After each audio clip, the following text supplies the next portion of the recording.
Howdy, YouTube homies. Pronago bringing you another set of Cosmonarchy casts, and we've got a long series today. We're going to be starting off. Now, one of the numbers, 3, is missing from our list. That's not an accident. That's because LAX Gaming will be casting that replay sometime soon, so keep watching his channel for that, and we'll cast the first 2 games today, and maybe the rest another time. Alright, Ayud versus Crank. Let's see what happens. We're going to be starting on Apollo. I actually don't know how many of these games are on Apollo. I happen to know that the 3rd game is on Apollo. Wink, wink. And we've got the Pumpkin Terran in the top left. That is Ayud64. He's going up against Krankendau 1.5. The number is increasing. He is our... Oh, I can't remember if Krankendau likes blood or maroon. But just for cool factor, I'll say blood. Oh, it was maroon. Well, he's the maroon Zerg in the bottom right. My eyes are still adjusting to looking at a screen, for I was just looking at my eyelids. And now, here I am, casting Cosmonarchy. It's a beautiful thing. I hope you guys are going to join us for this weekend's Weekend War. We've got a very exciting event that happens every 2 weeks, where on the weekends we join to play, versus AI games, or team games, or FFAs, or anything of the sort. And sometimes I even get some good castable moments out of it. I have casted a few games that, like, the live cutouts have been put on this channel as standalone videos, and so we'll hopefully see a couple more of those. I love the team games. I know that people have been, let's just say that people have been occasionally playing them, but sometimes they're a little bit one-sided, or the replays don't survive, or whatever. But, if I'm there live, then, well, I don't need the replay, right? So that's another factor as well. Krankendau is going for a Larvosk into a pool opener here. Technically, it was Kagrant Pool Larvosk. I like the added timing of the pool. Generally speaking, as we've watched the meta evolve since, I don't know, maybe a patch ago or so, like a month ago or a couple weeks ago, I've seen more and more Zerg players go for a slightly faster pool or a slightly faster Hydrith if they open Hydrith. And the reason for that is the early Vulture and early aggression from Protoss as well. A little bit of a Worker Scout parrying over here, but at least the Vulture did take 1 lick of damage. But that's more than enough time for Krankendau to pull out his Quasilisks and get ready to defend. Double Larvosk as well. It's going to set him up pretty nicely. Obviously, he is deficit in workers right now, but that's what you would expect. What you wouldn't necessarily expect, especially since they had misplaced it slightly, is a fast expansion from our Terran player. He's going to see if he can micro his little heart out against all of these Quas. Ooh, the Burrow is a call-out, though. And once you get 2 Quas, that actually, or 2 Vultures, rather, that would be a problem. But Cosmonarchy has a cliff advantage, where when you're up a ramp, you get +1 weapon range shooting down a ramp. And that actually technically does stack, but there's not too many cases in the world where, you'd run up into a map where you do get +2 weapon range from that height advantage. But either way, that is going to be pretty consequential, and the more and more Quas you get, the more safe it's going to be for Crank to droll up. I'm still searching for some kind of build opener that some Zerg somewhere has come up with that lets them go for a hatch first into a pool follow-up. I don't know what it would be. I feel like it might hit a little bit too late. But on this patch that we're watching this cast, the Hatcherosk does take 10 seconds less to assemble. And the Ministry also takes 10 seconds less to assemble. So that ends up being pretty significant, I think. It does allow for expanding to happen a little bit more fast. That being said, of course, Terrans do have the ability to lift off, so maybe there's some argument for their Ministry, needing to require a bit more time or something like that. Like, hey, dude, you can just lift it. But I like the idea of it being relatively close in parity. I mean, the Hatcherosk is already 10 seconds cheaper than the Nexus and the Ministry as it is. So it's not like we don't have a change depending on which race it is. And the Escozi one will actually take longer, by the way, because Escozi, the 4th race that we're planning, has team building as a core mechanic. So that means that you can build with multiple workers to speed up production. And so that will have some kind of resource cost associated with it. But it will, generally speaking, it'll give you the ability to speed up your expansion timing or whatever. And I'm mostly hoping that, like, as cool as it is for the Escozi to have that feature, I definitely don't want it to be mathematically solved in such a precise way that it's like, you always build with 3 workers to your first structure, and then you just cheese, and then it's over. And Avaleth did scout out and get a pretty good read on the situation with 3 fulcrums being added by Aud64. He's actually adding Matadors, which I am a fan of. I think the Matador is a slightly underutilized unit. Now, Crank has been building up quite a bit of Zeth units. He's got 38 military units right now. That is way more than Aud can handle, even if all of his forces were in one spot. So he's going to see if he can take some good moves there to do the micro. And now we have the natural secured. A nice little lobotomy mine watching for any untoward movements by the Zerg player.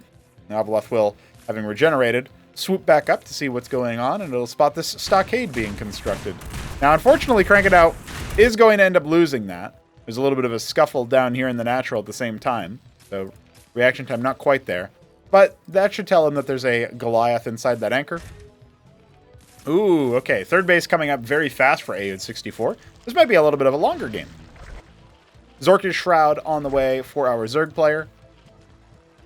He's actually got even workers, so he'll have a very nice economic lead pretty soon, Krankendau that is, because once he pivots into additional worker production and fully saturates the space, I mean, Aud just isn't fully saturated yet, right? And Zerg can be. So, yeah, big worker pull. He's got enough workers over here, quite enough workers over here, and he's sending a couple more down there, so yeah. A slight economic lead for our Zerg player, just like that. You know, people talk about, oh, what does Zerg do? What does this race do versus Terran and stuff? Well, if you just hold on, the world is your oyster, apparently, as Krankendau is showing us. I still want to see the fast expand build, but we'll see. Maybe somebody will develop it later. A couple of Kagrants will be put down here, or at least one of them will.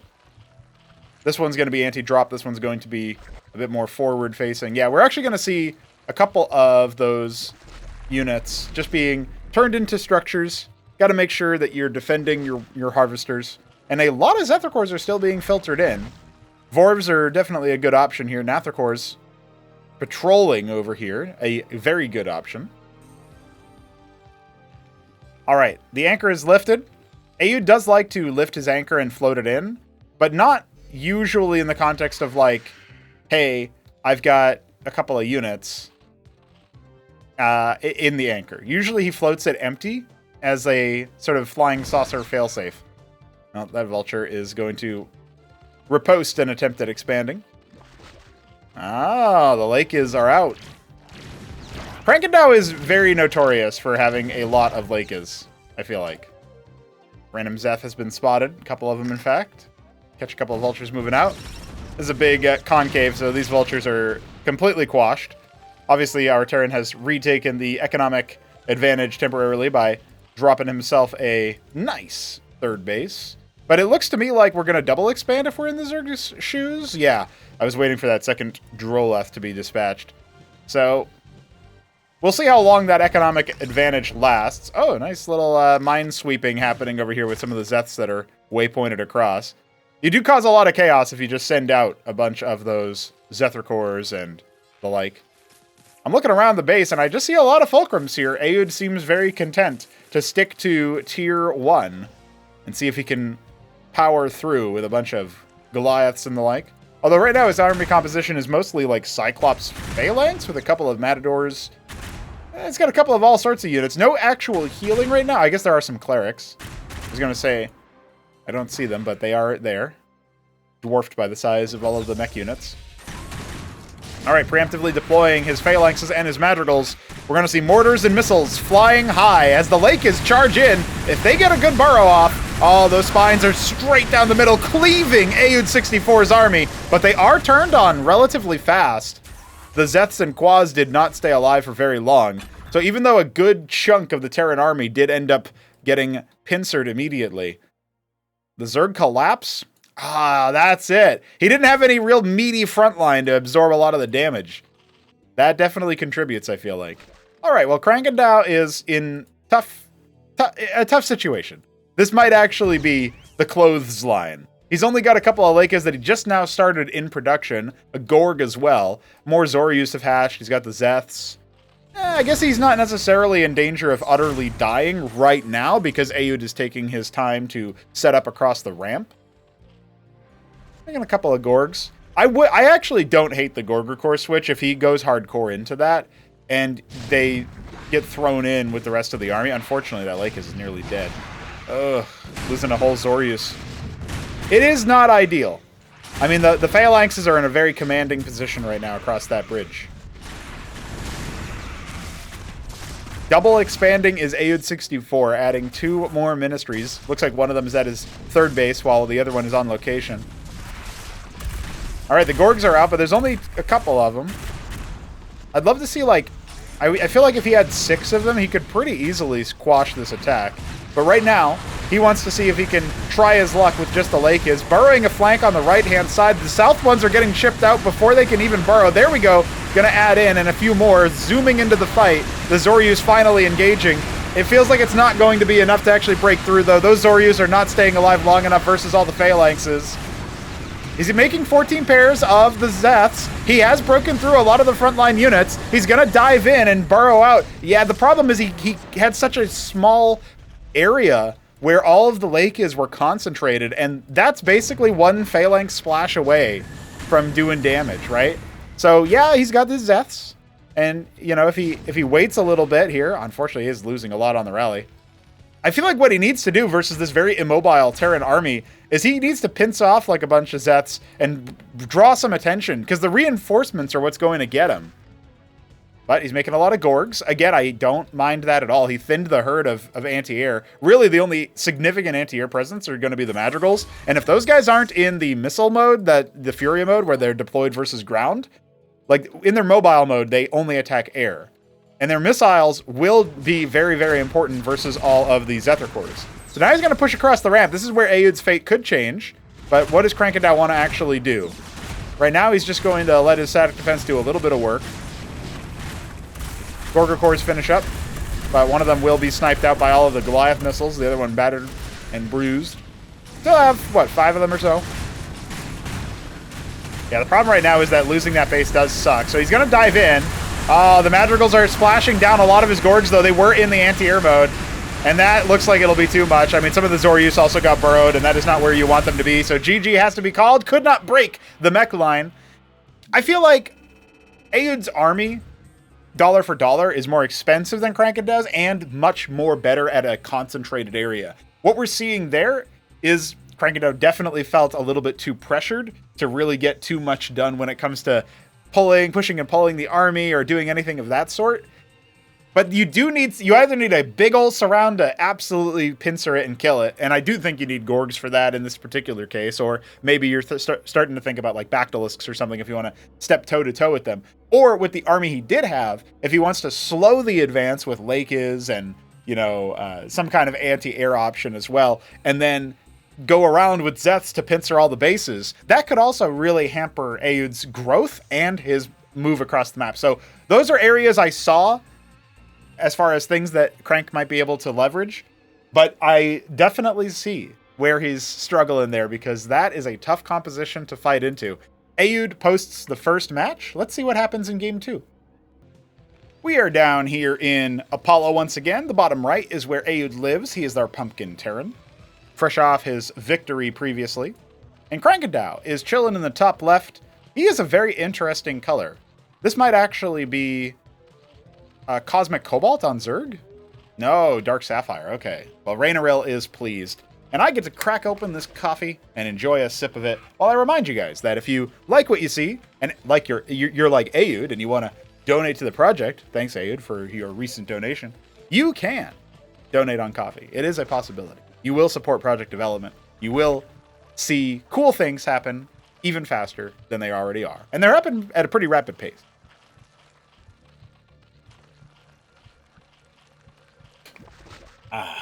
Coffee. All right, so Aeud is actually going to be going bio this time around. His mech play seems to have satisfied him.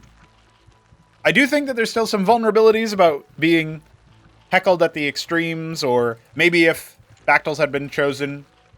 I think that the Lake is, if we see a similar strategy out of Krankendau, it's going to have way more mileage versus the bio. That's my gut instinct. I am aware that the Eidolon exists, and even the Savant, actually, and so maybe paired with some detection, it might be a bit difficult there. But as of right now, it does feel like Zoryus are a great unit, Lakes are a great unit. Gorgs are more questionable, but Definitely a unit that can get some value in.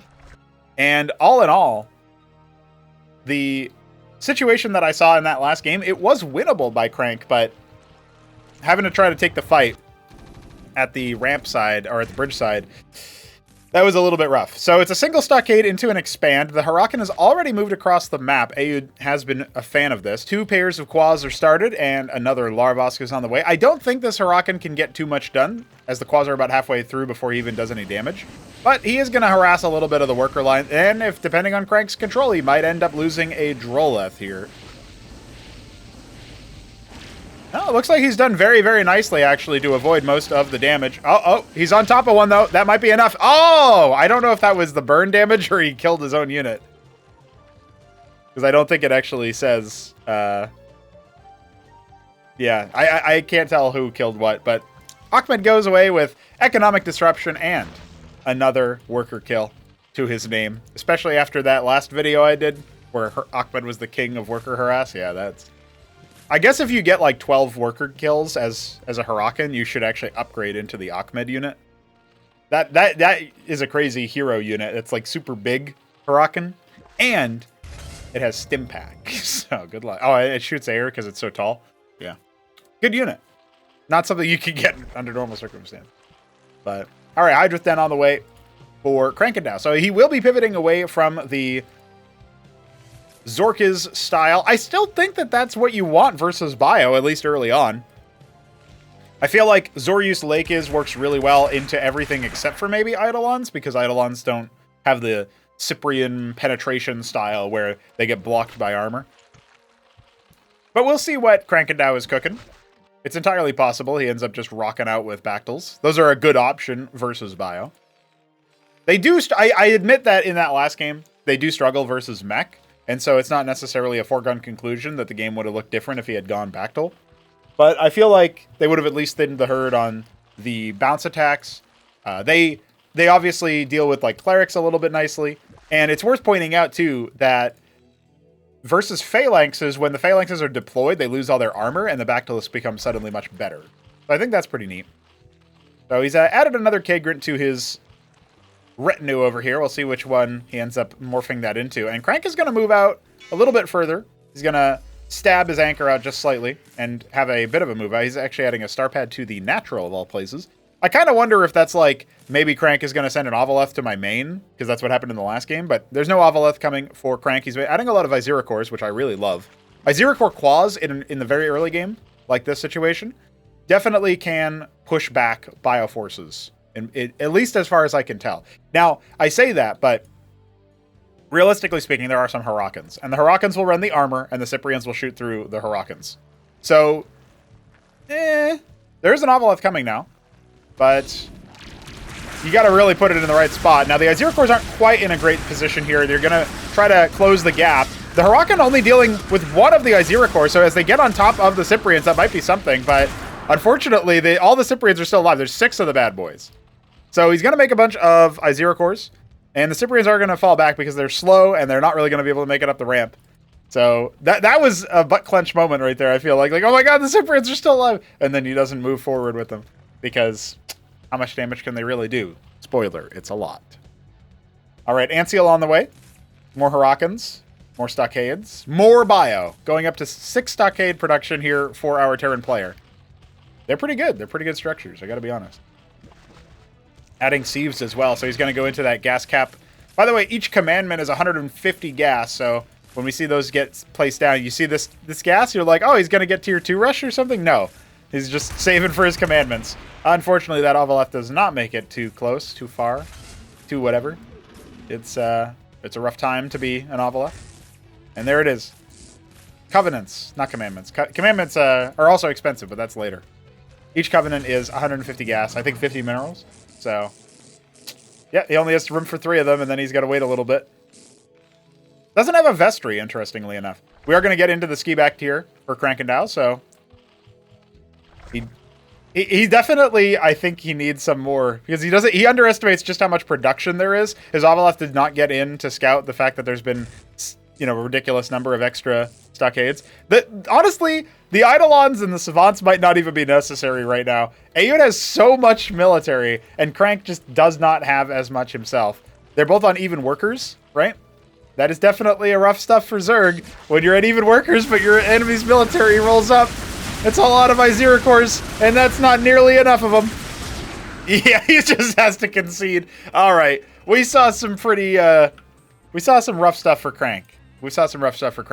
Will the match that Alaix covers be redemption for our Zerg player, or will Aeud just cruise to a 3-0 start? I do think that there's some interesting developments that we're seeing in the meta as far as like ramifications of these things.